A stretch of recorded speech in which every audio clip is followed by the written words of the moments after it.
Okay. ஒரு மாற்று அரசியல் வேணும்னு நீங்க நினைக்கிறீங்களா? நினைக்கிறேன், கண்டிப்பா நினைக்கிறேன். இல்ல நீங்க வரவேற்கிறீங்களா? வரவேற்கு யாரா இருந்தா என்ன அப்ப எவ்வளவோ நடிகருங்களா இப்ப இருந்திருக்காங்க இல்லையா? முதலமைச்சர் ஜெயலலிதா அம்மா இருக்காங்க, எம்ஜிஆர் நடந்திருக்காங்க. அவங்க எல்லாம் திரைப்பட நடிகர் தானே.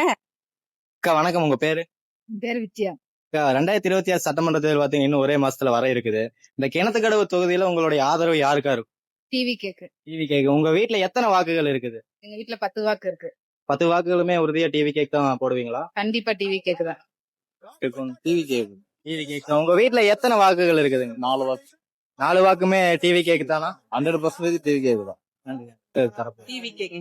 TV cake. உங்க வீட்ல எத்தனை வாக்குகள் இருக்குதுங்க? 3 இருக்குதுங்க. 3மே டிவி கேக் தான். ஆமாங்க. கண்டிப்பா. டிவி கேக் தான் ப்ரோ. டிவி கேக் தான். உங்க வீட்ல எத்தனை வாக்குகள் இருக்குதுண்ணா? 4 வாக்குகள். அப்ப 4 பேருமே டிவி கேக் தானா? ஆமா. இப்ப இந்த கிணத்துக்கடவு தொகுதியில உங்களுடைய ஆதரவு யாருக்கு தர போறீங்க? நம்ம டிவி கேக் தான். டிவி கேக் தான். உங்க வீட்ல எத்தனை ஓட்டுகள்ண்ணா? எங்க வீட்டுல 4 ஓட்டு. 4 ஓட்டுமே டிவி கேக் தான். 4 ஓட்டு டிவி கேக் தான். விஜய்க்கு தான். உங்களுடைய வீட்ல எத்தனை வாக்குகள் இருக்குது? என்னோட வீட்டுல 2 தான். 2 வாக்கு. 2 வாக்குகளுமே டிவி கேக் தான் விழுகுமா? டிவி கேக் தான் விழுது. இருக்கு. எப்பவுமே விஜய் நாங்க மட்டும் டிவி கேக் தான். உங்களுடைய வீட்ல எத்தனை வாக்குகள் இருக்குது? நமக்கு ஒரு 8 ஓட்டு வரும். 8 ஓட்டுமே விஜய்க்கு தான் விழுகுமா? கண்டிப்பா விஜய். TV cake. விஜய் தான்.